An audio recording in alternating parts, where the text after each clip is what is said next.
Hello, everyone. We are starting our webinar in around 30 seconds while everyone is joining. So let's give a little bit of a 30 seconds to wait for everyone, and we'll start.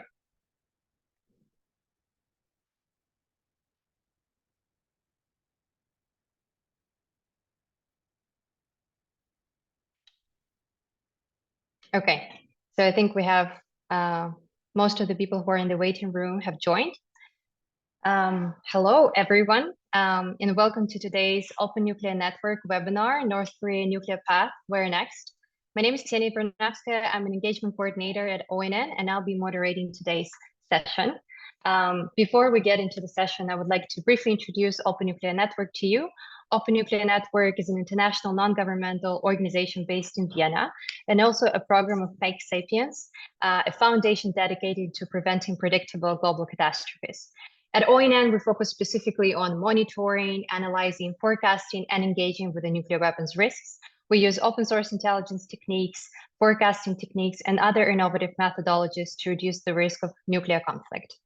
Thank you for joining us as we explore the evolving dynamics of the DPRK nuclear program. We'll dive into recent ONN's DPRK research, discuss implications for international security, and explore the value of tools like forecasting and fuel cycle analysis in understanding DPRK nuclear futures.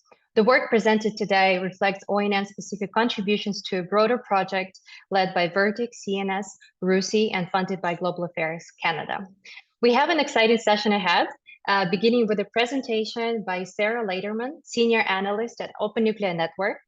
Sarah specializes in open source and technical analysis of nuclear fuel cycle and weapons program, with a focus on the intersection of technology and policy. Following that, we'll move into a panel discussion featuring Marcy Fowler, ONN's Research and Analysis Manager, who leads ONN's team of analysts and advances the use of innovative methodologies and technologies to support nuclear risk reduction. We'll also be joined by Grant Christopher, Co-Program Director for Verification and Monitoring at the Verification Research Training and Information Center, VERTIC. Grant's work focuses on disarmament verification through software modeling non-proliferation challenges in East Asia and the impact of emerging technologies in nuclear proliferation. We'll wrap up with a Q&A session, so feel free to submit your questions at any time using the Q&A function, and we'll be able to address them once the time comes. And without further ado, I'm delighted to give the floor to Sarah Laderman. Sarah will present findings from ONN's recent DPRK-focused publications, including analysis of DPRK's nuclear force structure stemming from its fissile material stockpile, and insights from the forecasting workshop held in February 2024. Over to you, Sarah. Thanks so much, Kseniia, and welcome everybody to ONN's inaugural webinar. I will be sharing some slides with you today. So, yeah, thank you again. Before we dive into the project findings on North Korea's potential nuclear force structure, I wanted to first talk about the overall project from which this research originated. So this research was part of a multi-year, multi-partner project assessing the entirety of North Korea's weapons of mass destruction program. It was funded by Global Affairs Canada and was comprised of a consortium of 3 organizations, VERTIC, who we have here today, RUSI, and CNS. On the nuclear side, VERTIC modeled North Korea's entire nuclear fuel cycle, with CNS providing additional analysis, specifically satellite imagery analysis, to aid this effort. RUSI and VERTIC subcontracted to us over here at ONN on the nuclear weaponization side, which included many lines of effort, several of which you will hear about today. So far, ONN has produced 4 public reports, one under the RUSI auspices, and today I'll be focusing on that one, plus our forecasting workshop report, which Kseniia talked about. And there will be some discussion on our size estimates of nuclear devices and nuclear weapons development literature review. The majority of this work was conducted in 2023 and the first part of 2024, and there's currently work underway to update and continue monitoring in these research areas. So beginning with the fissile material and nuclear force structure report, our research set out to answer 2 questions. First, what key fissile material demands are derived from various strategies that North Korea might adopt to structure its nuclear arsenal?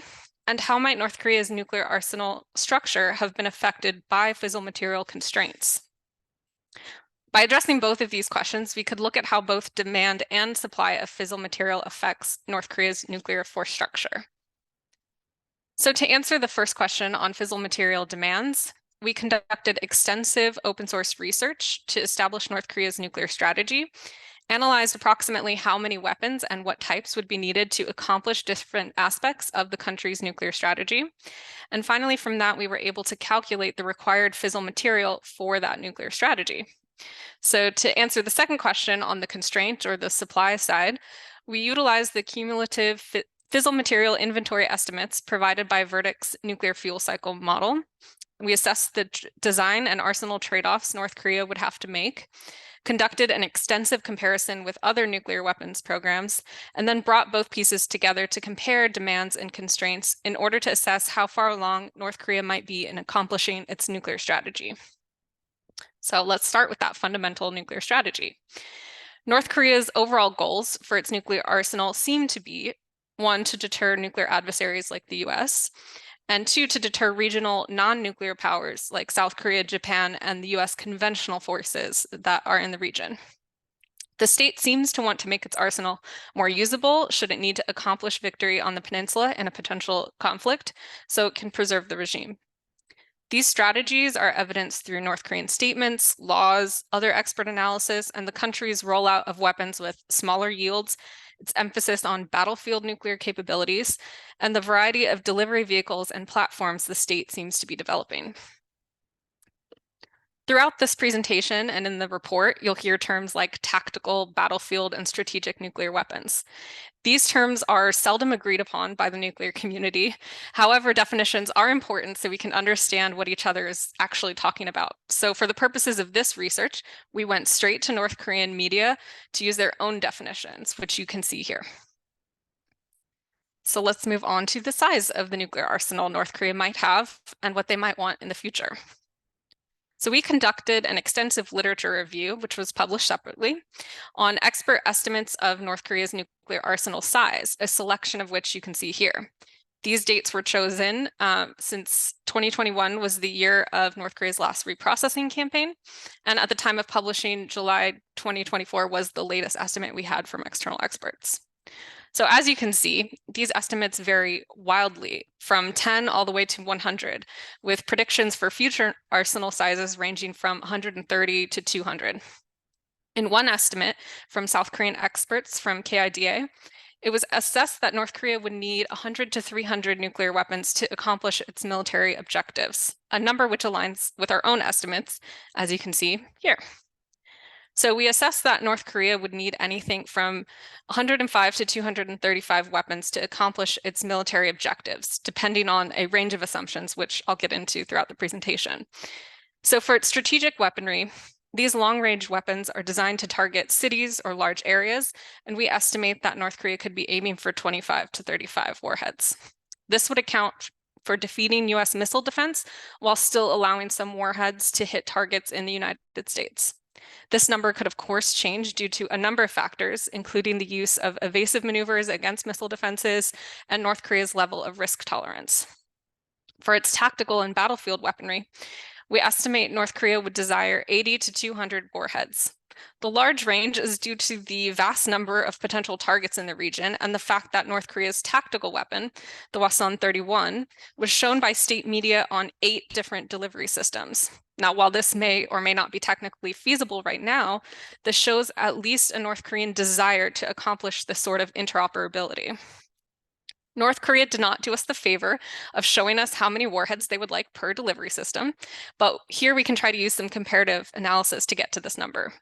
So as these tactical and battlefield weapons would more or less be used to deter regional powers or neighbors, we can look to India and Pakistan as a comparative case, as they are also regional rivals seeking to deter close neighbors. And since they have uploaded per delivery system about 10 to 25, it is therefore feasible that North Korea may also wish to have 10 to 25 warheads for each of its 8 desired tactical battlefield delivery platforms, thus giving us 80 to 200 warheads. This number would again change due to a change in any of these assumptions, among which is again risk tolerance levels, the number of available delivery platforms, and their targeting strategy. So moving on to the potential designs North Korea could have incorporated in its arsenal, or it might wish to incorporate. For the sake of time, I'm going to skip over a lot of detail here, but if you do have questions on this section, I'd be happy to answer them later in the Q&A. So from a literature review of other expert assessments of possible designs and our own imagery analysis on the few images released of nuclear weapons by North Korea, we were able to get some size estimates and parameters for possible designs. As I keep emphasizing, because it's a really important point, there are a number of assumptions going into this analysis, and should any of those assumptions be proven incorrect, then the following analysis could be easily adjusted. This is simply a framework to think through the kind of design trade-offs that North Korea will need to make. So first, what capabilities does North Korea seem to possess? They likely have the ability to craft a composite pit, which is a pit made of both uranium and plutonium. And this aligns with both their statements about their tests and the development of other past nuclear programs at similar stages of maturity. For similar reasons, we find it likely that North Korea also possesses a thermonuclear warhead, again, due to testing in comparison to similar programs. Further, we did look at other possible constraints that North Korea could have on their nuclear warheads apart from fissile material. But there does not appear to be any major constraints from a resource perspective in terms of lithium, beryllium, high explosives, and modeling and simulations. However, some of these areas do require further research for a more detailed look, and some of that work is already underway. We also assessed that it was unlikely that North Korea has incorporated gas boosting for a number of reasons. The gaseous tritium deuterium is difficult to store and handle, not a non-starter, as nuclear weapon states do this all the time, but for a smaller program, it might not be worth the expense and risk, depending on their, again, risk tolerance levels. Tritium production does also decrease the amount of plutonium and highly enriched uranium that the state can produce due to the difference in how a reactor must operate and resource allocation. Integration into the warhead also requires extensive testing, and the warhead must enter maintenance at shorter intervals, adding cost and human resources. Again, depending on their risk tolerance and how many resources are available, might not be worth the effort.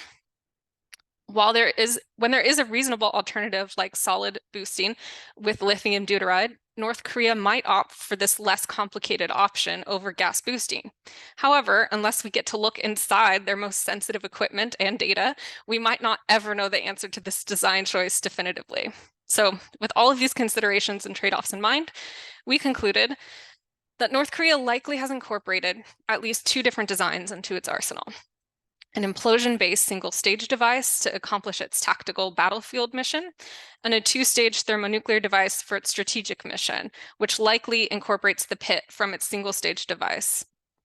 The question of whether the country is incorporating more plutonium, uranium, or composite will be answered in our next section, where we look at fissile material. Again, for the sake of time, I'm going to skip over a lot of detail, but we can circle back in the Q&A. So based on our earlier estimate of 25 to 35 strategic weapons and 80 to 200 tactical battlefield weapons, we estimate a wide range of fissile material needs for the North Korean arsenal. They vary due to different potential configurations, designs, and whether the country opts for plutonium, uranium, or composite. So to narrow these gaps, let's look at the supply side to inform how North Korea might be structuring its arsenal based on the realities of its fissile material production. So from VERTIC's work on modeling North Korea's nuclear fuel cycle, 3 scenarios were explored based on different configurations of enrichment facilities. And these configurations come from analysis done by Sig Hecker and David Albright. Additional scenarios are included in the graphs on the left, but I encourage you to check out VERTIC's lovely website that's listed here, as the graphics are interactive and allow you to explore the full fuel cycle and get a lot more background information. So going back to these 3 specific scenarios, the amount of plutonium varies only slightly, with 64 to 65 kilograms of weapons-grade plutonium produced over the fuel cycle lifetime through 2023.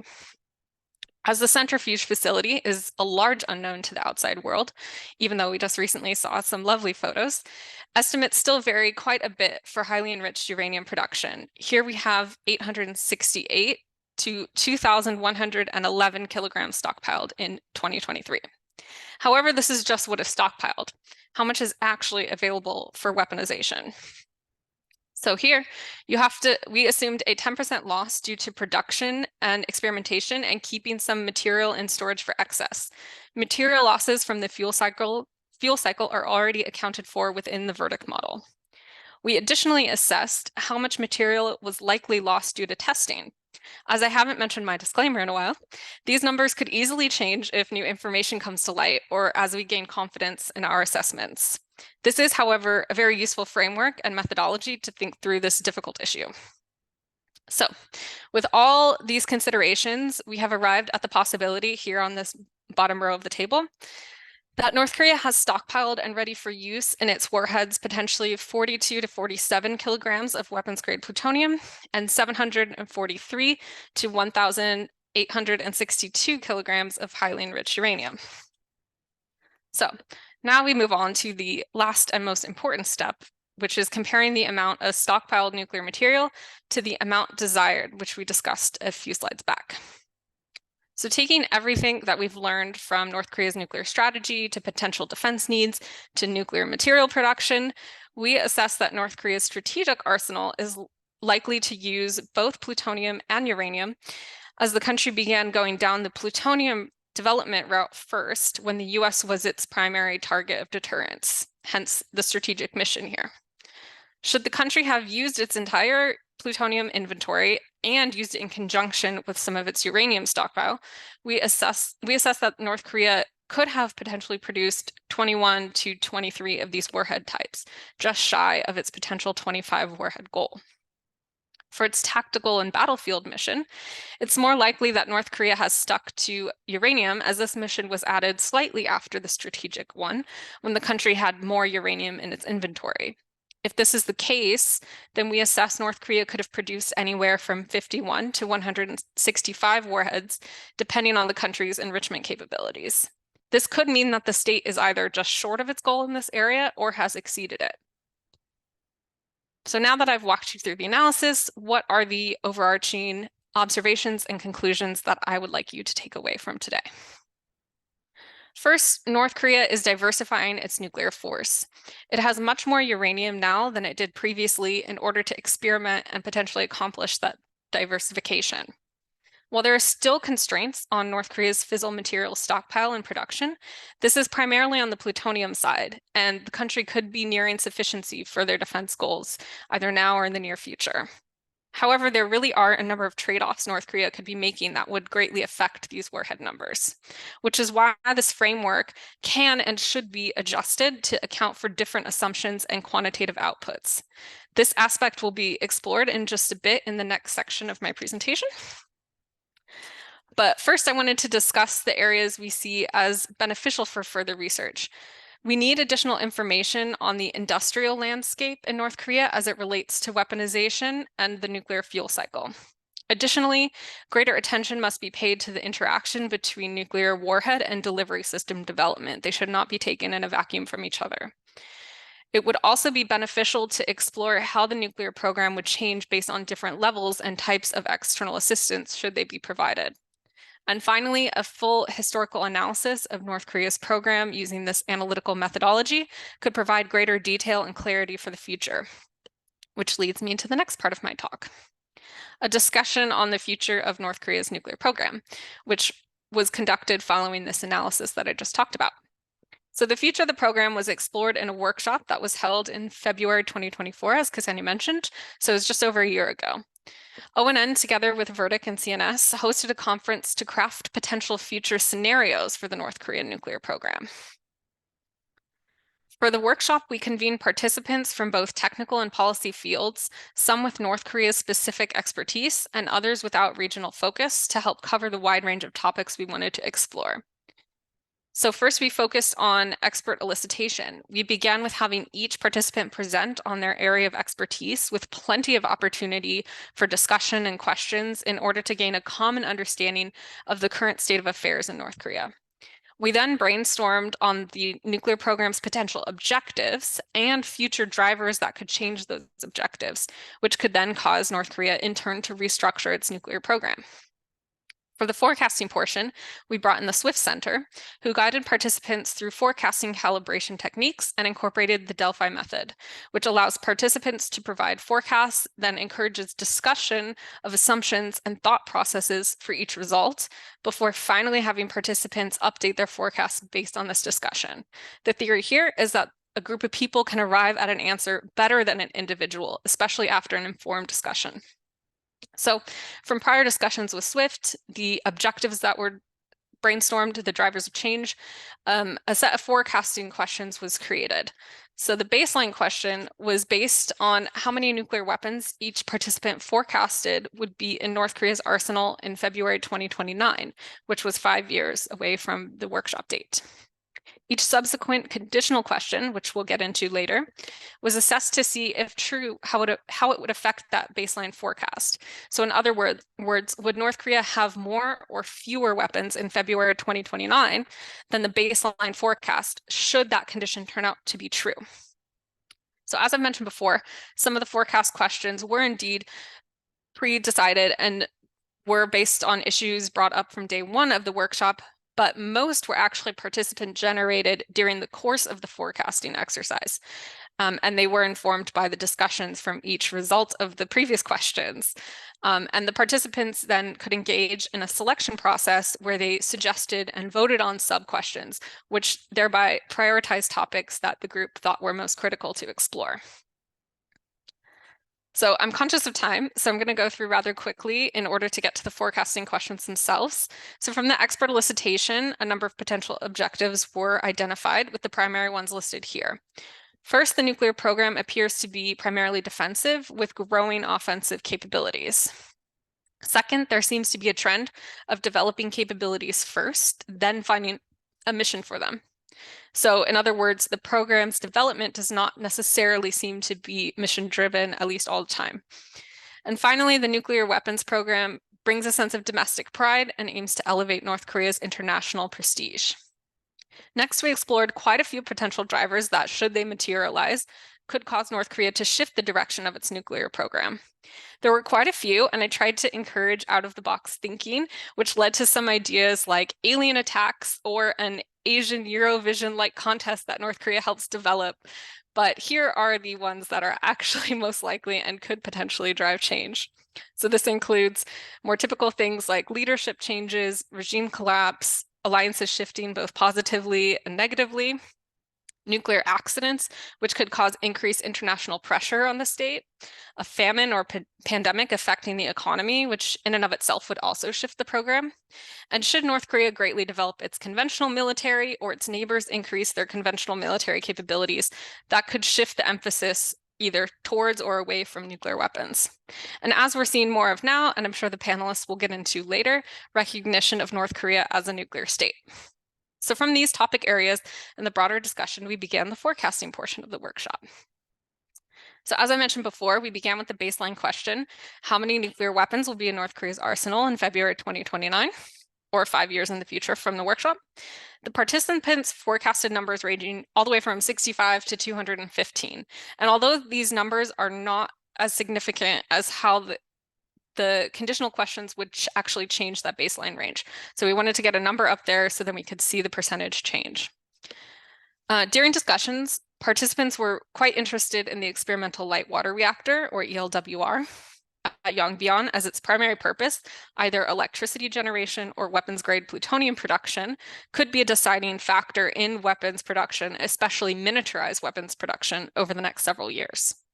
When incorporated in the forecasting exercises, participants assessed that if the ELWR has a successful first reactor cycle in the next 2 years, the number of weapons North Korea would have in 2029 would increase by about 10%. However, this forecast would be less if the ELWR was primarily used for electricity generation. Participants were also interested in gas boosting capabilities, which would increase the arsenal in February 2029 by as much as 9%. Incorporation of MIRV technology would only cause a 6% increase in numbers. And while both technologies would be greatly consequential, they would not necessarily affect bottom line arsenal numbers that much. This was after discussion following the forecasting. But they could, however, affect the types and quantities of fissile material North Korea would be looking to incorporate and could affect the structure, not necessarily the number of weapons.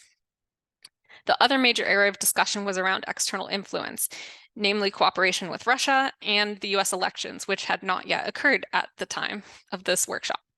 So should Russia help North Korea by supplying sensitive nuclear technology, so anything directly related to the warhead, there would be a substantial increase in the number of weapons North Korea could produce by up to 15%. However, participants found the scenario highly unlikely, instead assuming that Russia might provide assistance with fissile material or related technology like the ELWR, which would have indirect effects on the stockpile. On US elections, participants found that North Korea was unlikely to engage in meaningful nuclear negotiations regardless of outcome. Kim Jong-un might be more willing to meet with President Trump, although this was considered unlikely to lead to substantive outcomes. Therefore, it was concluded that US elections would have little to no effect on the number of nuclear weapons in the North Korean arsenal, although there could be a slight slowdown in any administration should talks occur. This can be visualized a little more clearly on this graph, where you can see that sensitive nuclear assistance would have the highest effect on the future number of warheads, and the only real negative effects we see are potential talks with the US.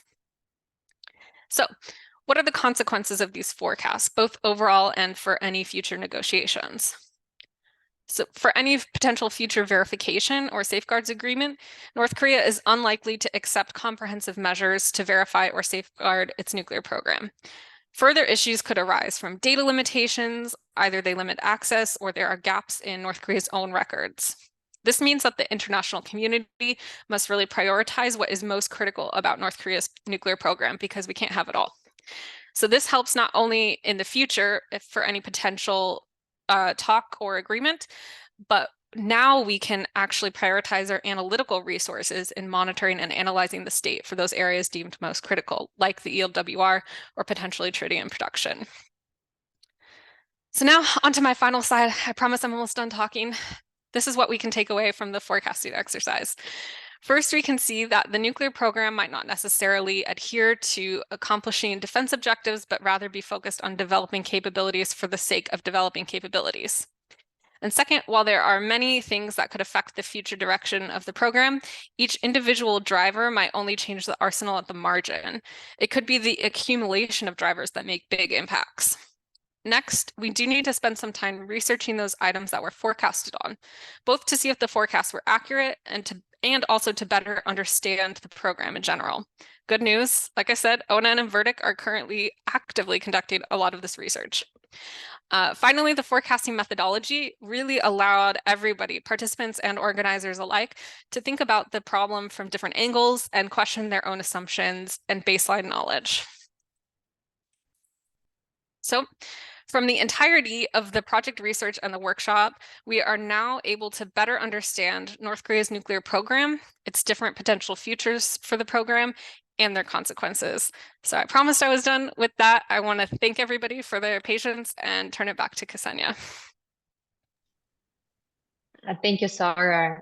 Thank you so much for your comprehensive and very detailed presentation, and a very thought-provoking one.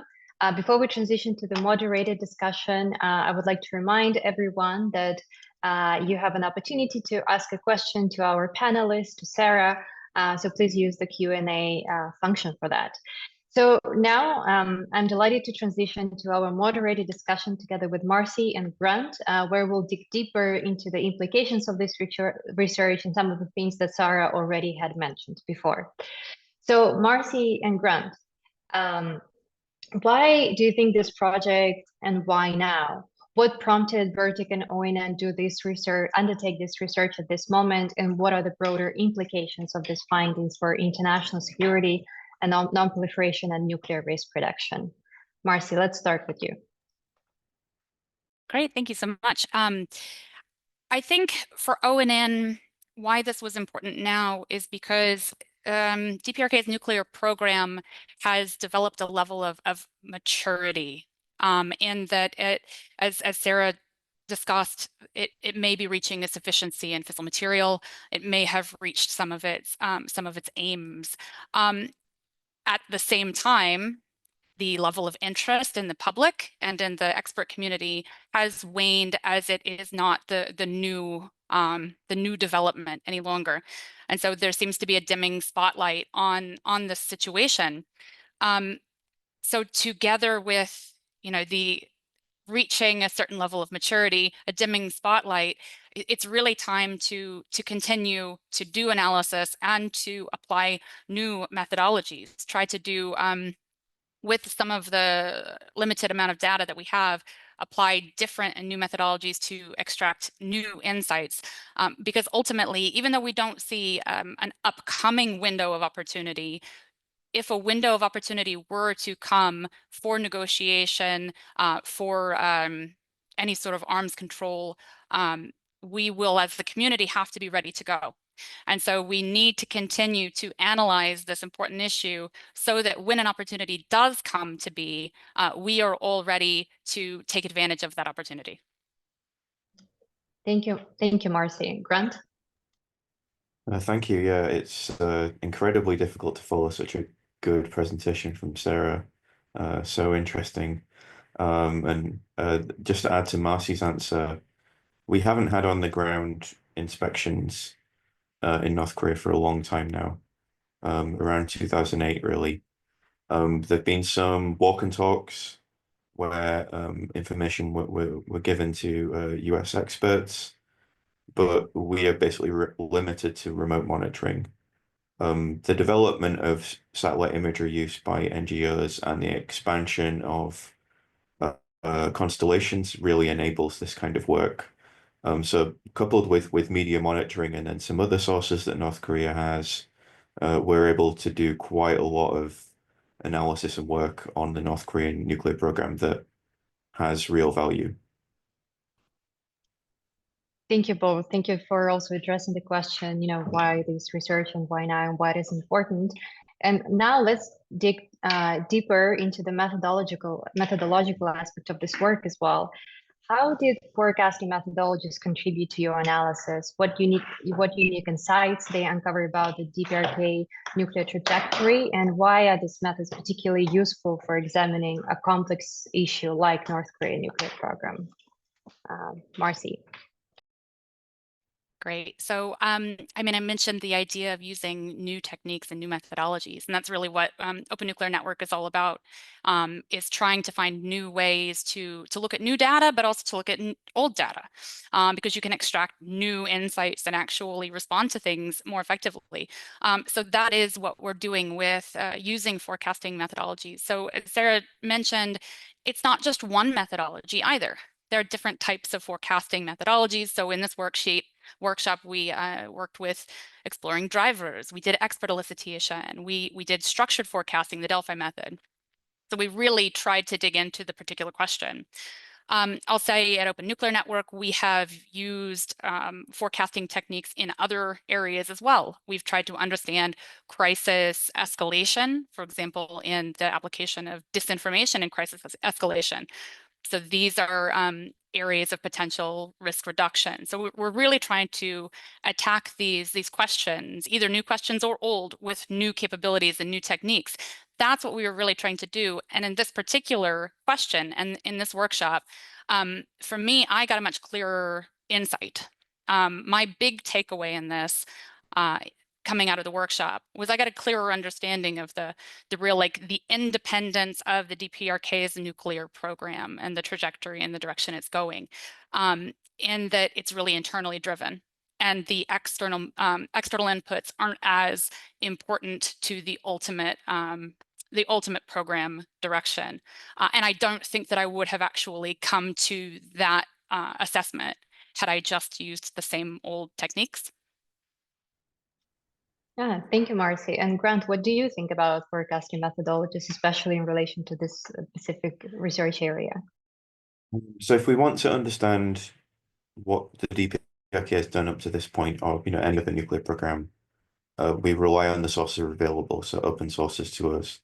I think there's a very limited ability you have with just pure extrapolation to be able to understand something as complex as Russian assistance or the impact of presidency, right? How do you look at how that could impact a fissile material inventory?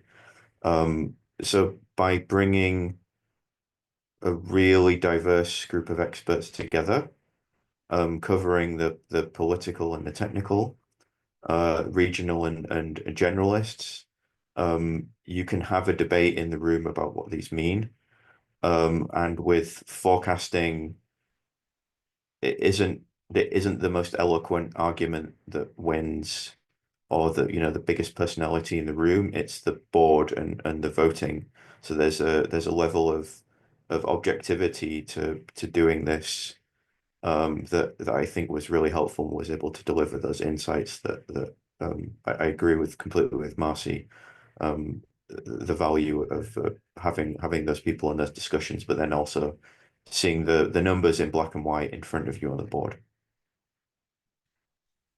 Thank you, Grant. Maybe also something to learn for our audience, if they're also coming from the think tank world, this is something, they can also use for their analysis. And if you want to learn more about it, also use the ONN website. We do talk and do a lot on forecasting methodologies within different projects of ours.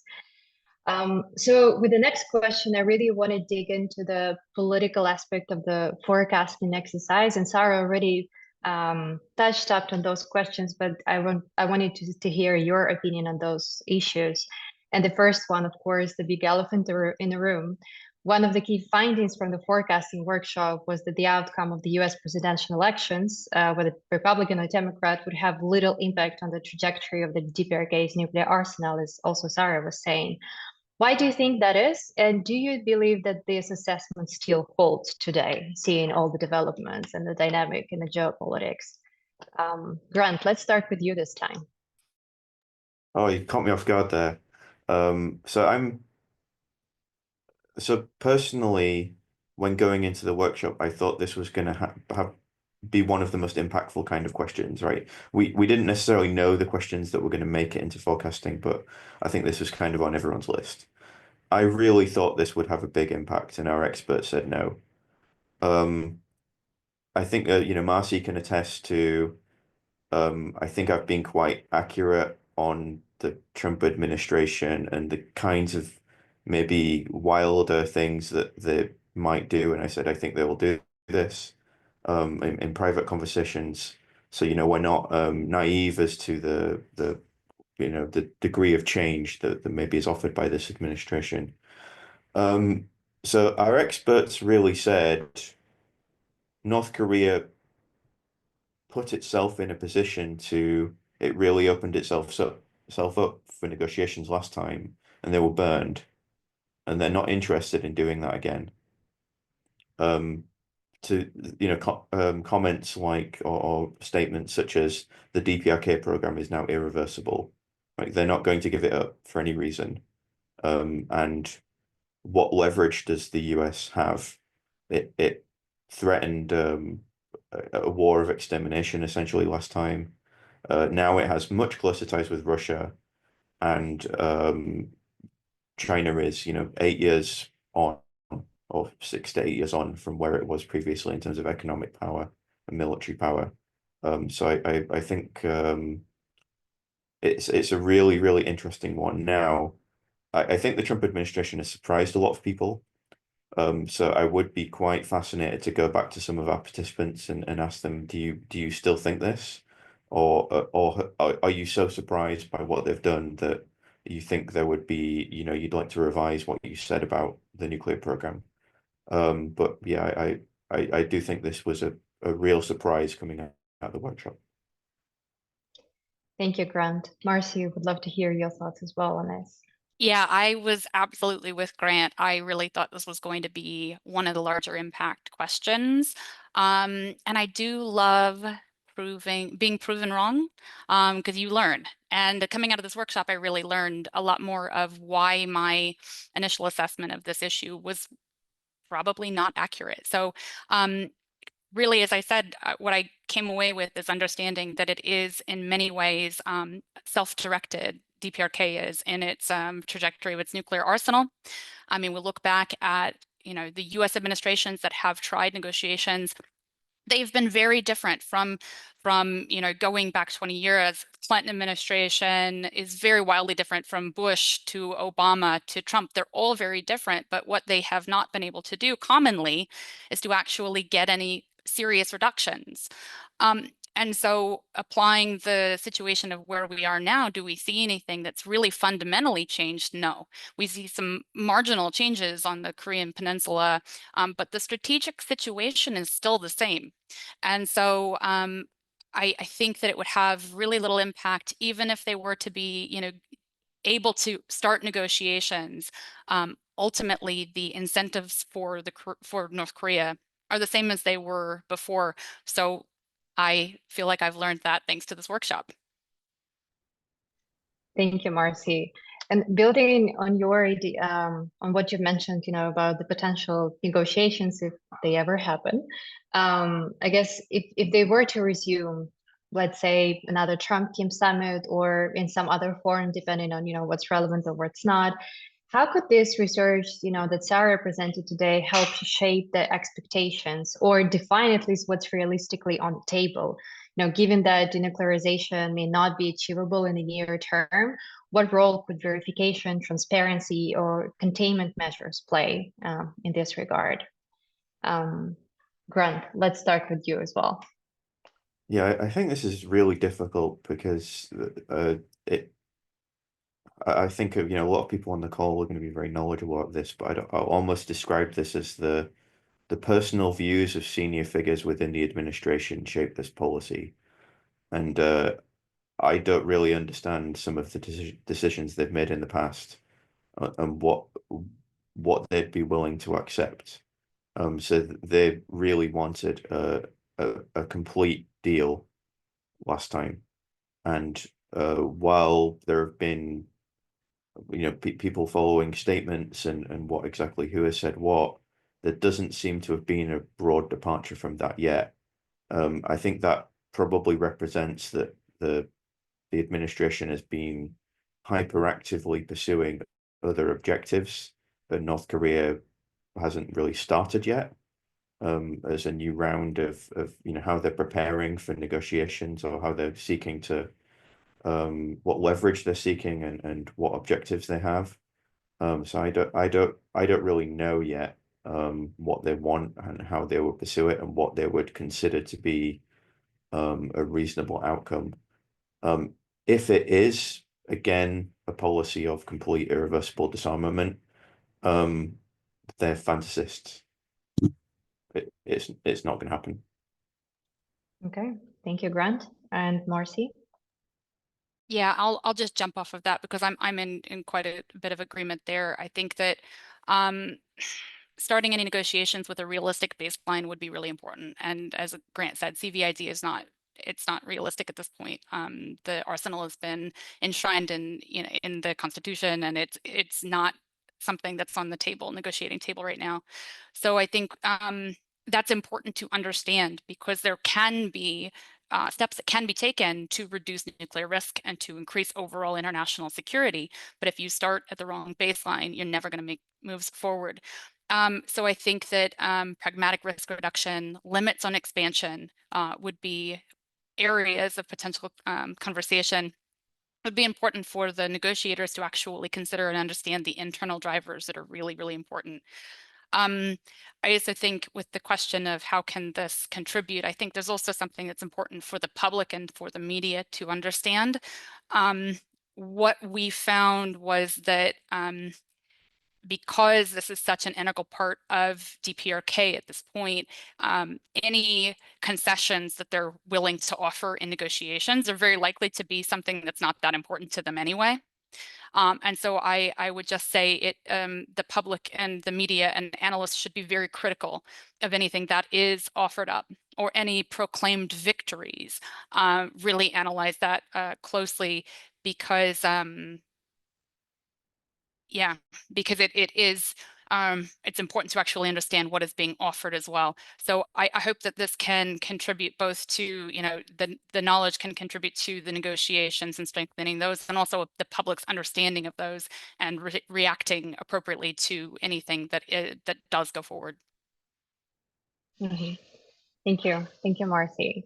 The next question kind of also builds on the recent developments in regard to the new US administration. Since the Trump administration has at times referred to North Korea as nuclear power, a statement that hints at a potential shift of how DPRK is perceived or might be perceived in the future in terms of like the nuclear order. If such recognition, whether explicit or implicit, were to become more widespread, what the implications might be of this? Could it potentially encourage further proliferation, like for instance, by prompting South Korea to revisit its own nuclear options, or might it potentially lead to normalization like it was with India and Pakistan? And do you see this issue being raised at the NPT PrepCom and affect anyhow the non-proliferation? Marcy, let's start with you this time. Yeah, this is a really tricky one.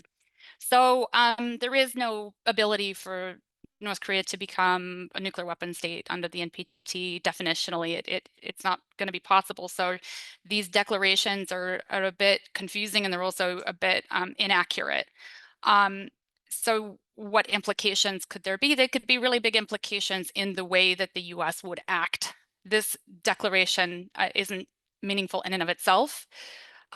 If the US were to move toward, for example, the way that it has interacted with nuclear armed states, including India, and possibly opening up nuclear trade, that would have a lot of implications, because what that basically does is that removes any of the negative ramifications for a state for developing nuclear weapons. So then why would a state not do so? So I think I'll follow this. I'll continue to follow this space, but the declaration is not anything that that I think we should be concerned about. It's just watching what they do with that. In terms of if it's going to be discussed at PrepCom, I'm sure that it will be, but there is no mechanism for this declaration to become a reality. So I think it will have a lot of conversation, but ultimately not impact the treaty in that way. Thank you, Marcy, for that reassurance. Grant? Yeah, maybe we give a little bit too much respect to the administration, and you could maybe put this down to a gaffe, or they didn't completely understand the implications of the term. It's like, I think to the common person, right, North Korea it's a nuclear power. It's got nuclear weapons, but the specific meanings with regard to the NPT and the other nuclear armed states that are outside the NPT, it could maybe just be viewed as a potential misstatement. And then that maybe ties into they haven't really started thinking about the approach to North Korea as a team, and when they're gonna go to them yet, because they're focused on other matters at the moment. That would be my best guess as to that statement. Okay, thank you, Grant. These are indeed the very complicated questions, considering the very much shifting nuclear order dynamics currently. But thank you for trying to address those questions as best as you can. We have, I think, 9 more minutes left, so I would like to open the Q&A with the audience at the moment in order to address the questions that our audience has. So let me read out, and in this part, Sarah, please also join. And if you want to respond to a certain question, just please unmute yourself and go on. So the question we have in a Q&A is, what is the source of fissile material for North Korea, keeping the strict check and balance system of the United States? Marcy? Yeah. Yeah, I can open up. I'm not exactly sure of the question, but I'll just say that the source of fissile material for North Korea has been self-development. So they have developed uranium, highly enriched uranium, and plutonium in their own fuel cycle.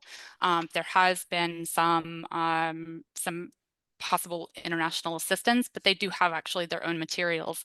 And then you know, let Grant and Sarah continue on that as the more technical people. Yeah, please, Grant, jump in. Yeah, they dug it out of the ground themselves, is the best answer. Sarah, Yeah. anything to add? Nope, I think that's perfectly accurate. Thank you. So the next question is about South Korea. So many public opinion polls shows that South Korean public promote developing nuclear weapon. What is your opinion on the potential of South Korean nuclear weaponization, and what would be the driving forces from the point of foresight point of view for South Korea to go nuclear? Who would like to take this question? Not an easy one. Sarah, please go ahead. No, I can start. I think it's going to be very much not dependent on North Korea, to be honest. In my personal opinion, I think it's going to be how well they're assured by the U.S. nuclear umbrella. You know, this isn't a new item. You know, people have been talking about this since the first Trump administration. And should South Korea feel uneasy, and should North Korea be making additional moves, which they have been over the last few years, to take unification off the table, I think that could, depending on what the government is like in South Korea at the time, it could force perhaps not a full nuclear arsenal, but at least pushing them to increase their latency and capability to eventually develop a nuclear arsenal if they deem it necessary domestically. Marcy, Grant, do you want anything to add? Of course. Yeah, I'll add to that. I'll just note that I think sometimes in the general media, there's a bit of an overstatement of the ease of developing a nuclear weapon. It's actually very, very complicated, and states have taken years to develop nuclear programs and not actually succeeded in the end. So South Korea has a very advanced nuclear fuel cycle. They have a very advanced industrial capabilities base. There's no doubt there. But do keep in mind that the nuclear fuel cycle is under international safeguards. So all of the nuclear material is checked regularly, and they are in full compliance. And so just wanted to sort of note that, so that any move toward such a program would very likely be seen by the international community quite early on. And so it would be a very risky decision, and they're very aware of that. And of course, then, you know, adding in what Sarah has said with the nuclear umbrella, it could risk their the nuclear arrangements that they have with allies. So it would be a very risky undertaking. Thank you, Marcy. Grant, anything from you? Yeah, I'd just like to add, I mean, the community has been exploring this for quite some time. I think there are some really interesting pieces of this on the Asia Pacific Leadership Network, looking from various angles on what the implications would be for South Korea from their point of view, so from other states in the region and from South Korea itself. And it's quite a complex problem, as you can imagine. And then just to reiterate a point that Marcy made, they don't have an enrichment facility. They have a reprocessing facility, but it only has the capability to reprocess non-irradiated fuel. Like, they have significant technical developments that would need to take place with the world watching. So it wouldn't be you know, there'd be a lot more to go before a decision was made, and how that would play out in the international community and the implications. So it's not straightforward technical matter or political matter. And Sarah's point of it being more about the relationship with the US and North Korea, it is also, I think, a really interesting factor. Thank you, everyone, for this comprehensive response, for the comprehensive responses. The next question we have for the Q&A is, can you assess the extent to which China and Russia are coordinating their policies on North Korea and its nuclear arsenal? how convergent or divergent are their goals and approaches? Who would like to take this one? Marcy? Yeah. Yeah, I was hoping Sarah would jump on that one. Let's see, the extent to which China and Russia are coordinating their policies. This is really complicated. So I would love to look into this a little bit further, because I'm going to go off the top of my head with this, not really having thought through this really complex question. But I will say that right now, there's no indication that there's some tight collaboration between the three, whether it be strategically or especially if you go into the actual weapons, the material production, or there's no indications of that whatsoever. How convergent and divergent are their goals and approaches? I think they're quite divergent right now.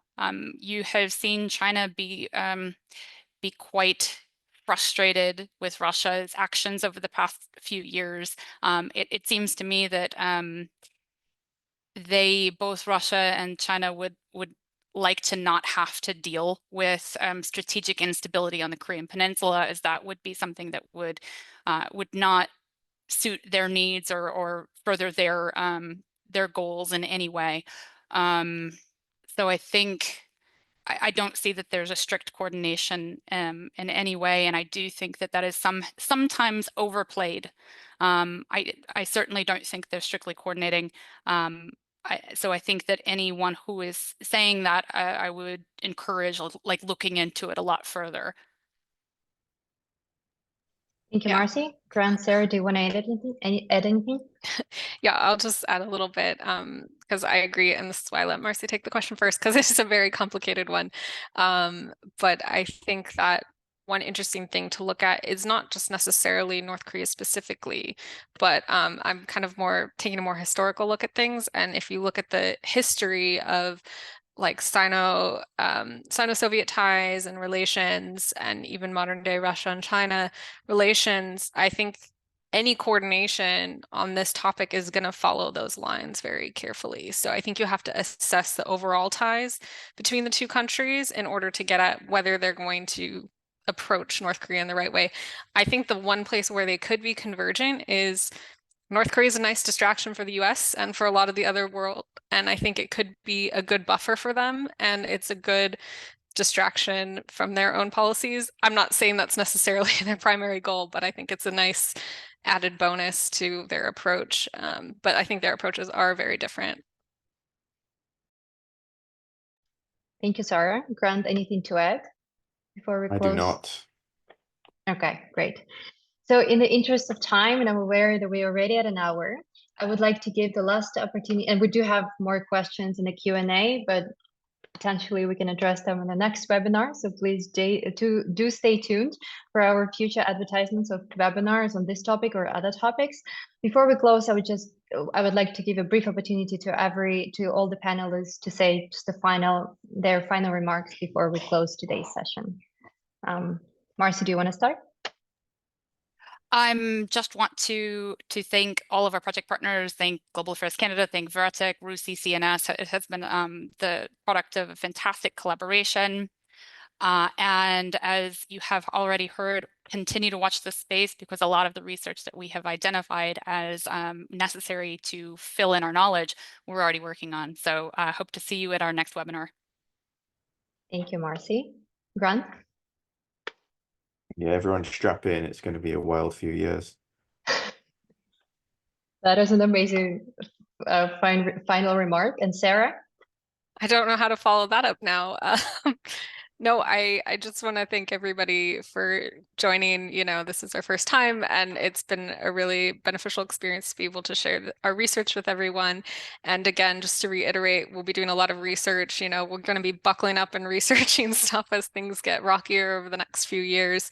And yeah, and I think that a lot of this research and methodology can be applied to other difficult nuclear issues. So yeah, stay tuned. Thank you, everyone. So thank you to our panelists and all of the members of the audience for joining this great and insightful conversation. A recording of the session will be shared later via email, but also you can find it on our YouTube channel. So you can just Google Open Nuclear Network on YouTube and you'll find it in several days. And for more updates and research from ONN and our activities and events, follow us on social media and also follow us on our website. And we hope to see you at our next webinar. Watch the space, stay tuned, and prepare for the ride. Thank you, everyone.